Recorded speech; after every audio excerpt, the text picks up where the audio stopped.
everyone and welcome back to my YouTube channel. Today I'm going to be talking you through the process of me getting my ADHD diagnosis. So for a little bit of context, hi, I'm Ella if you're new to my channel.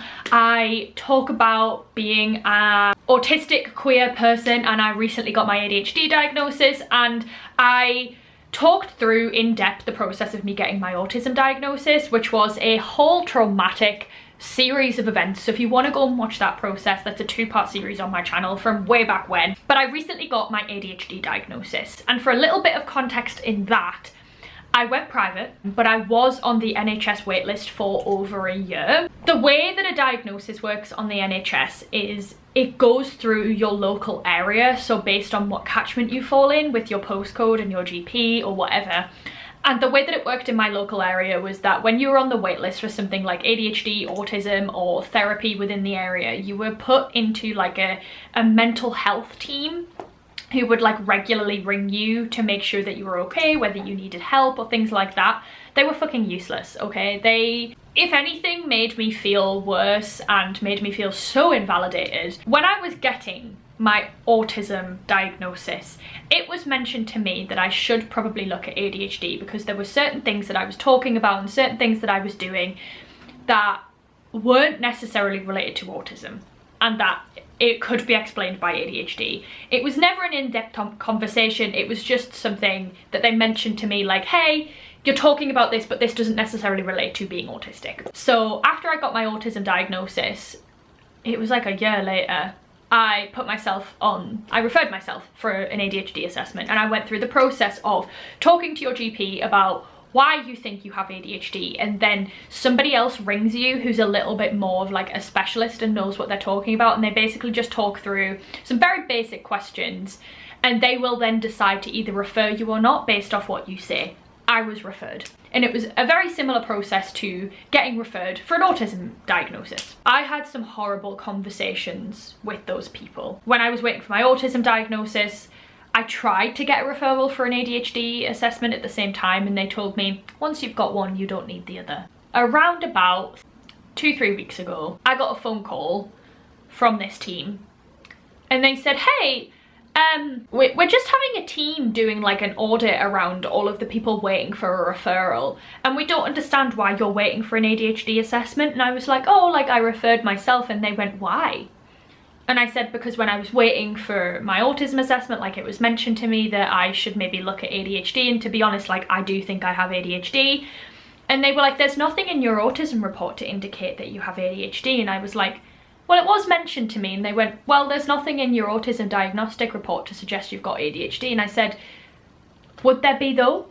Like, would there be something in my autism report to suggest that I have ADHD? And she was like, you know, it could have been mentioned. And whilst I do think it probably should have been noted down that they had told me maybe you should look at ADHD, I'm not sure they should be using the lack of ADHD in an autism report to tell you that you don't have ADHD because it was an autism assessment. Like, they weren't assessing me for ADHD.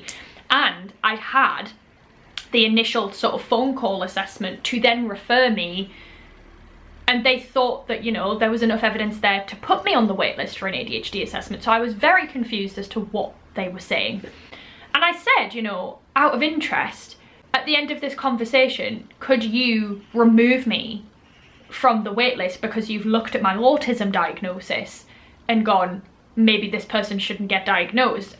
And she sort of ummed and ahed for a while and went, probably not.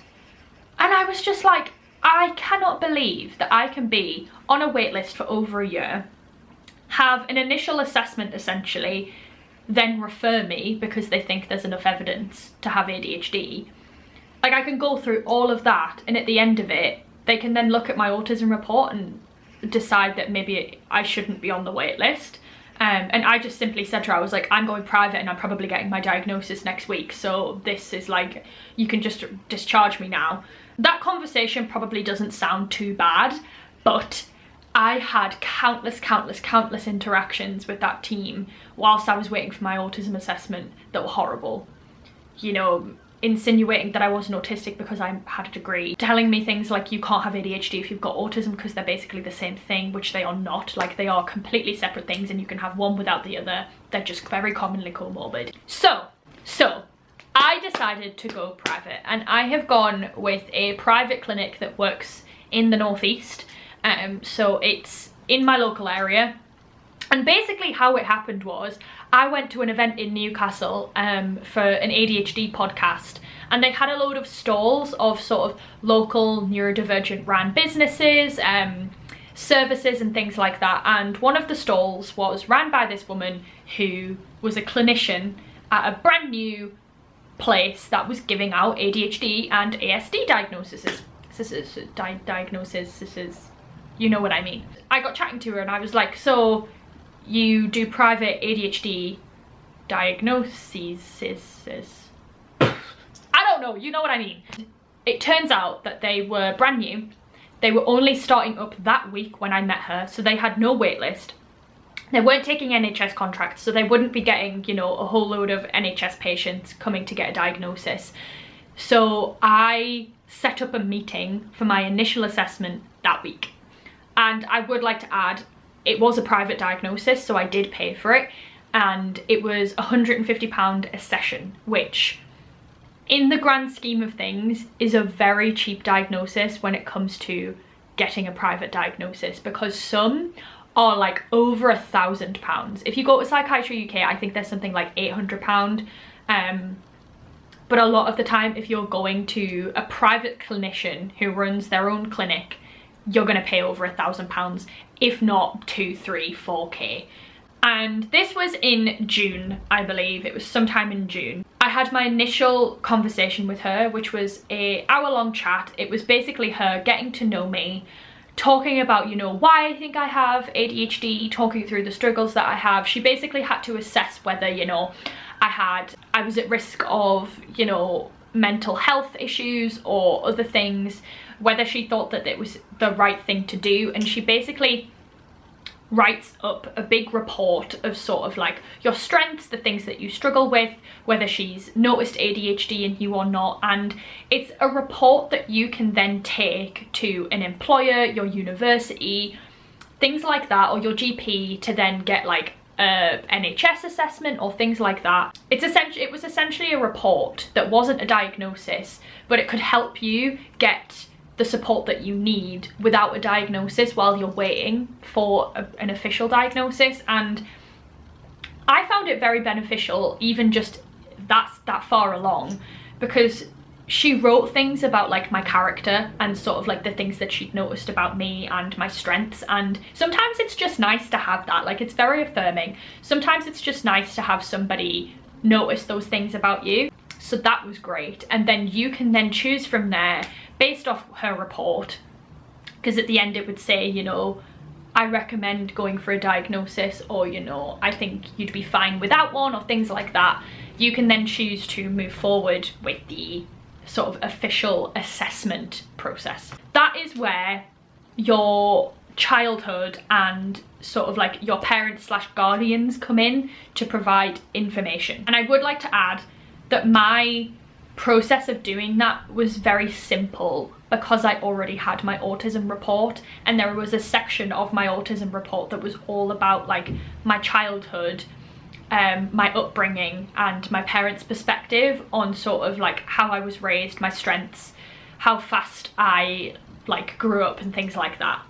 So there was a lot of things that I didn't need to do in the process because I'd already done it. And she said that like a lot of places would just start afresh and get you to do it from the beginning. But she was like, I don't see the point in doing that, because it's very much a similar process of getting all of your childhood information, and it was very beneficial to her. My dad filled out a questionnaire which was sort of like, does Ella do this, this and that? Things like fidgeting, being restless, finishing conversations, having a conversation that's like sporadic.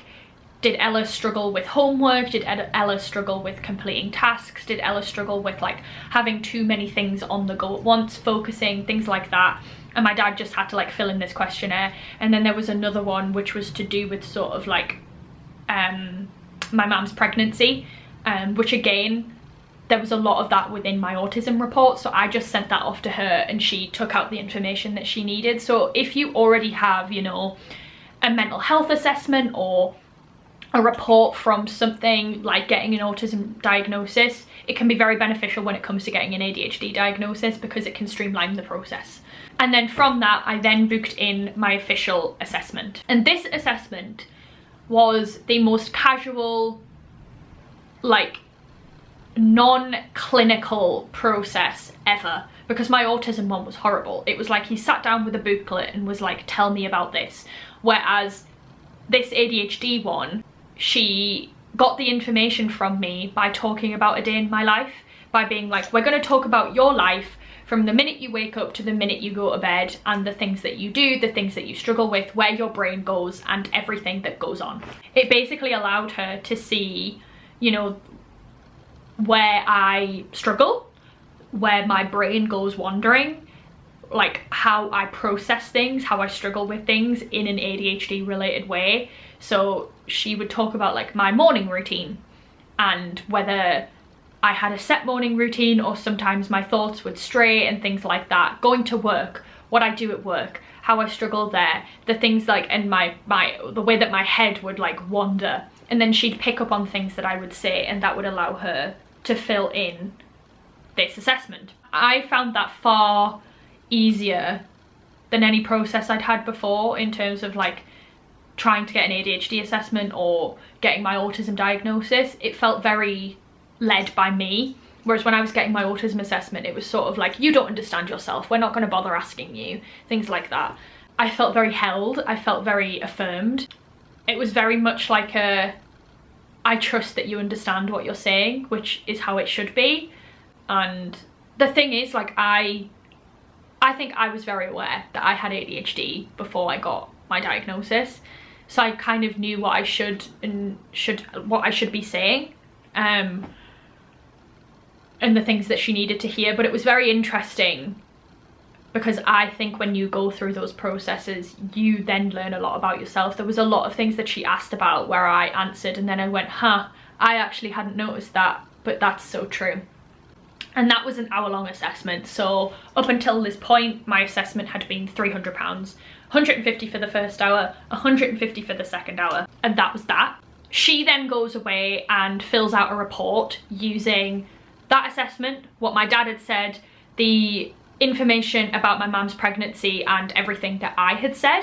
And I then booked in another appointment, which can be half an hour or an hour long. This was then when I got my diagnosis. I went on the meeting and she straight up just went into it, started talking about things, and I essentially scored 9 out of 9 on inattention and 7 out of 9 on hyperactivity. But what was interesting about the hyperactivity part was I scored 6 out of 9 on my childhood information and then 7 out of 9 on my adult information. But the ones that I ticked as a child didn't necessarily tick in adulthood, and she said that that wasn't necessarily because I didn't do them, it just wasn't in the information that I'd given her. So I probably do display those traits, she just couldn't tick it because I hadn't said. And had I had like a further, you know, hour-long conversation with her, she probably would have got that information out of me.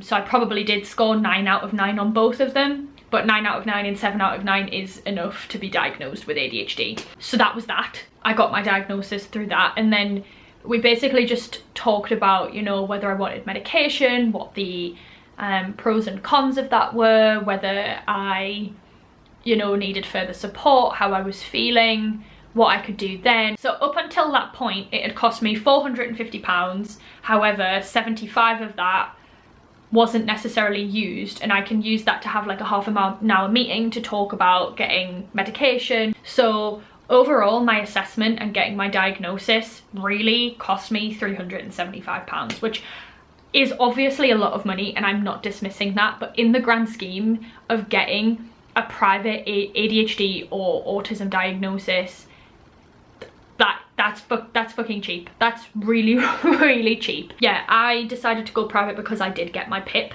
That money was there for me to help me navigate my life easier, and I think getting an ADHD diagnosis is something that would benefit me, and it is going to benefit me. One, it can help me get medication if I want medication, and then also just feeling affirmed in it, to be honest. as much as I was saying, you know, yeah, I've got ADHD, because I knew I did, there was something in me a little bit more than when I was getting my autism diagnosis that was like, you're making this up, this is fake. And I do think it was more of, I didn't necessarily fully grasp how it impacted me in the way that my autism does.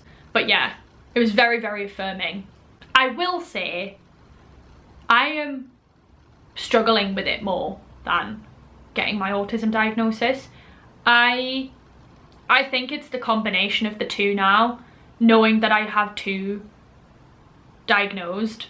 It's made me feel very weak. It's made me feel very vulnerable. I feel, I don't know, I feel very like I had a bit of a wobble last night just thinking about where I am in life, and I'm so incredibly happy and content in my life and sort of my placement, you know, where I'm living, the people around me, what I'm doing with my life. Like, I'm very content in that respect.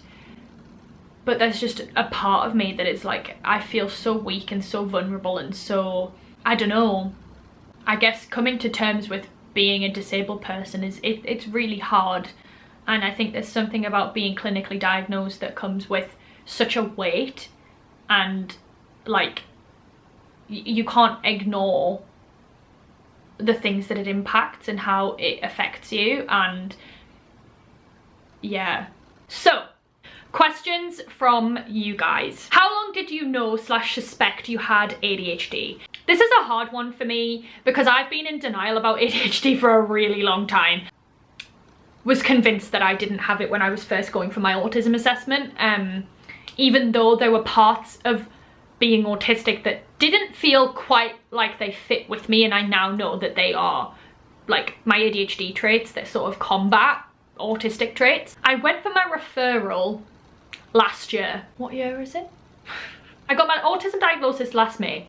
I thought and was pretty convinced I had ADHD in the February, but I'd been thinking about it since like the end of the year before that. So like a year and a half, I've been thinking I had ADHD and sort of was convinced about it for a year. How long did it take? So privately, about 2 months. However, I probably could have had all of the assessments and my diagnosis done within 3 weeks to a month. But because of the way that my calendar fell and her calendar fell, I spread it out over 2 months because I could have crammed it in, but I don't necessarily think that that's the best way to do it, especially when it's like an overwhelming thing like getting a diagnosis. So all in all, it could have taken a month. NHS wise, the wait list in my area is something like 3 to 4 years, so I don't even want to think about how long that could have taken. Did already having an autism diagnosis affect getting one for ADHD? NHS wise, yes, because they were convinced that because I was autistic that I didn't need an ADHD diagnosis. Privately, like I said, it was actually quite beneficial because it meant that I could provide them with a lot of information that they didn't need to get from me, and it streamlined the process because of all of the questions that they asked me about my childhood as an autistic person, and the things that like my environment and my family life and things like that. It actually was very beneficial. Were they aware of the online neurodiversity movement made comments about it? The clinic that I went with, when I tell you that they were great, they were great.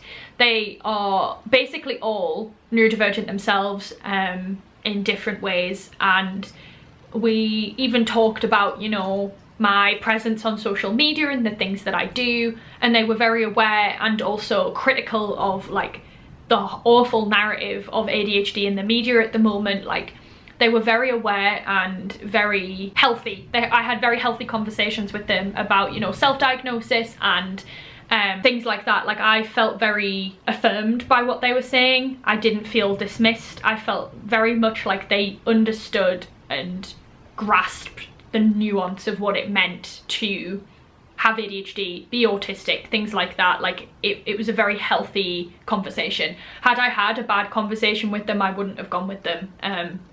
Yeah. How similar was it to the autism diagnosis process in your opinion? I think it was far more personal, and I can't speak from an NHS sort of right to choose pathway perspective, because like I didn't get my diagnosis like that. While I was on the wait list, it was horrible, but in terms of my private diagnosis, like I feel like it was far more personal. I feel like it was far more based on who I was.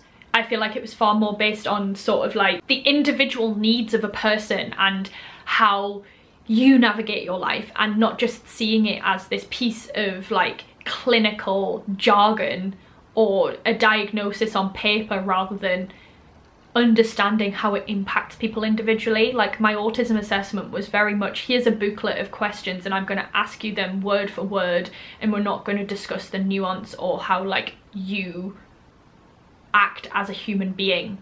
It was so clinical, whereas this felt very, very personal. And I know other people who are also getting a diagnosis through them who have also had a great experience, and it feels very much like it's tailored to the person. And again, I want to point out that I know not everybody has access to a private diagnosis, so I feel very grateful to have been able to go down this process. And I am sending love to anybody who is waiting for the NHS diagnosis, because I know how horrible it is. How important is the childhood evidence from family? It is important because they have to assess that those traits have been present from a young age and they haven't just developed, because there are a lot of things, especially with autism and ADHD, that like can't be explained by other things, but there are other things that could mean that you display those traits, things like trauma and other things, that getting your childhood evidence allows them to sort of, by process of elimination, get rid of that, because ADHD is something that you have from birth, so they need to be able to know that you've had that, but it doesn't necessarily need to be your parents. If you have evidence from your childhood, or you can talk about your childhood, that is fine. Like I did that a lot for my autism assessment. I had to fight to do it, but I did it a lot myself, because I have a very specific set of circumstances with my parents, and I just knew that they didn't have the best information, and it actually could be, you know, detrimental for them to provide information without me there, because they did not know what they were talking about. I understand that a lot of people have that, where they don't have like a parent or a guardian in their life that they trust enough to do it. So the information is important, but if you have a specific set of circumstances around like providing childhood information, talk to them about it. Like, and if it was, you know, a healthy clinician like what I had, they should listen. Did you have anyone try and pass your traits off as just autism? NHS wise, yes.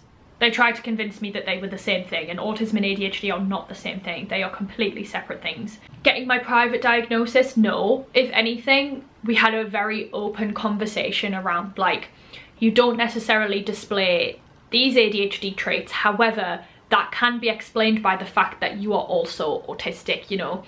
I struggle with routine, but similarly, I also need routine. So sometimes when she'd ask me about like not liking routine, I'd also talk about the fact that I needed structure, and whilst that's not necessarily an ADHD trait, the way that I talked about it didn't necessarily fit with autism either. So it was very much a conversation of, we need to be looking at you as somebody who has ADHD, but you're also autistic, so we need to take that into account. And it wasn't in a way of dismissing the fact that I had ADHD. It was a, how do these traits present at the same time, and how can it look differently? And that is what we need in the NHS, where a lot of the time they're seen as like either the same thing, or they act like you can't have both at the same time, whereas like it's very fucking common for autistic people to also have ADHD, but the research and the way that it's diagnosed just hasn't caught up yet at all. Thank you for watching this video. I hope that it's been helpful. Let me know what you want to see next, and subscribe, like, comment, share, everything, and I'll be back in my next video, which will hopefully be a weekly vlog.